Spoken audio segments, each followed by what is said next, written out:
Welcome back to Vision Auto Garage. In this episode I thought I'd talk you through how I painted this 1979 1500.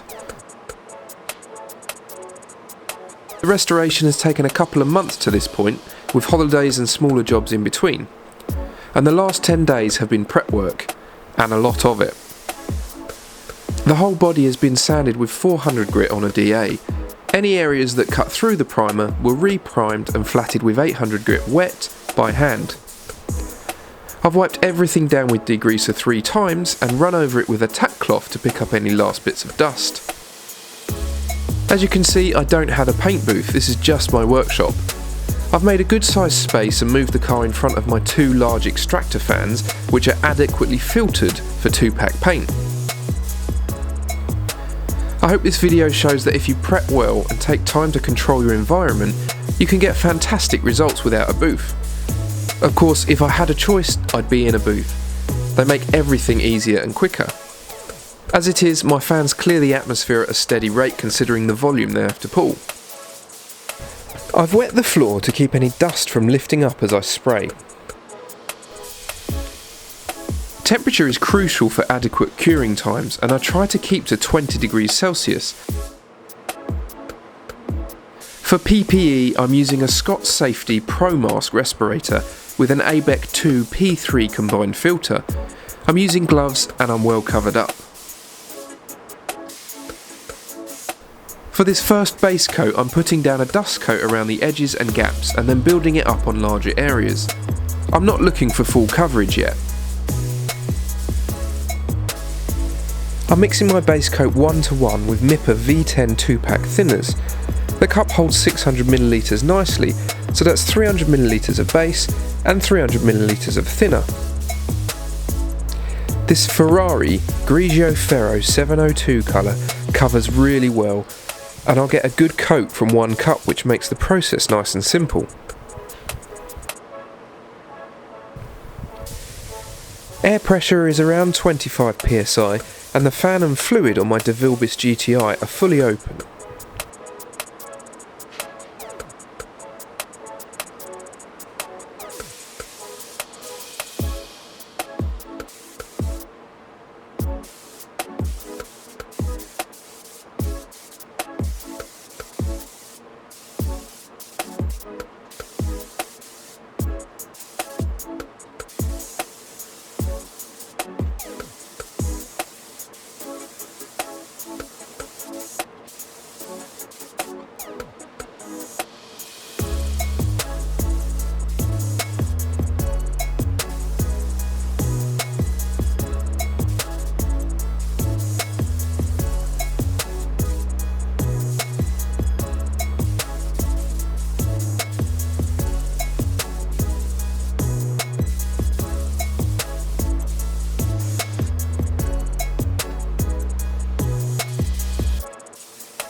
I check all the underside edges with a light to make sure they're covered.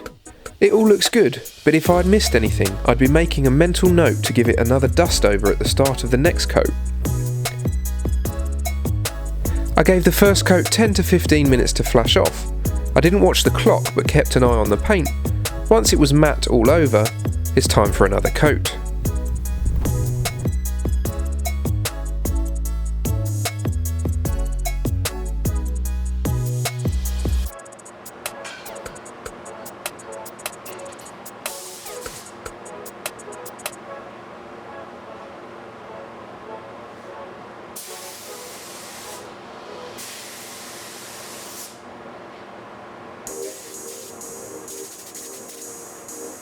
With this second base coat, I'm aiming to get good coverage and to build some thickness, but not too heavy as to make it patchy.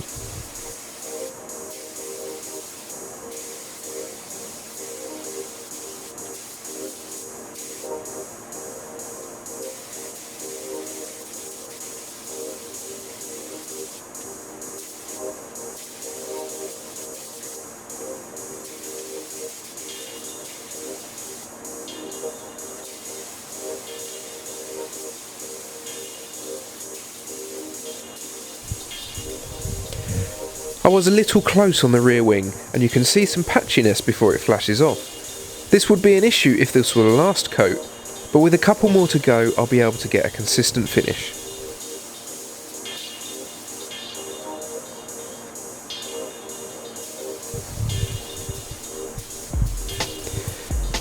As this was a fuller coat, the drying time was a little longer. Again, I was just looking for a matte sheen all over. There were a couple of areas on the rear deck that took longer because the paint laid heavier.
This fourth base coat is to get an even finish and allow the metallic paint to spread and settle nicely.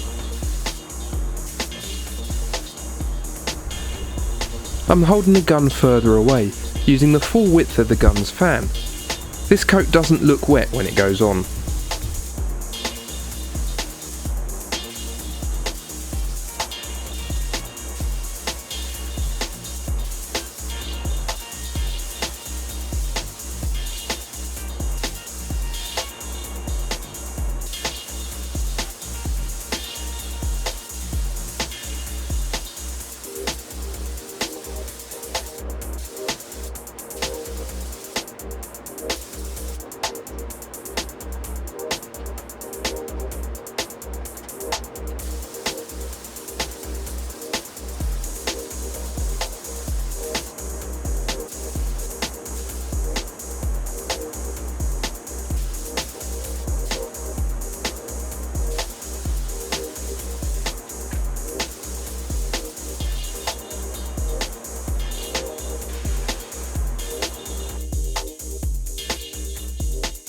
I left everything alone for a good 45 minutes before starting the first clear coat. I'm using Mippa's C75 clear coat with H10 fast hardener and V10 thinners. For this round I've mixed the clear coat slightly thicker at 2:1 with only 5% thinners, and I'll spray it on in a light coat.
Lastly, the third and final clear coat, mixed at the normal ratio, is applied just slightly heavier still, but with care not to build up so much that it runs.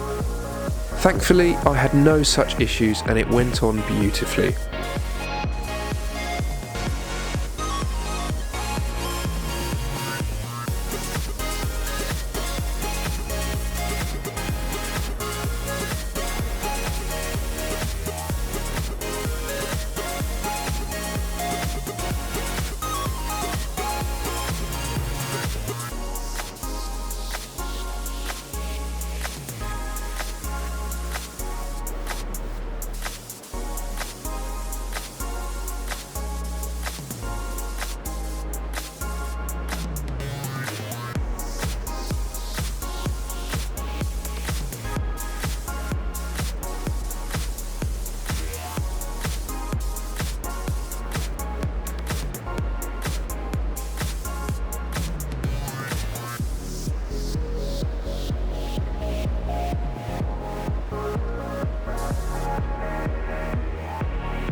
I'm incredibly pleased with the finish on this car, straight out of the gun. There's a little orange peel here and there and a few bits of dust, but once it's flatted and polished it will look worthy of all the effort that has gone into it. I'm absolutely confident the customer will love it.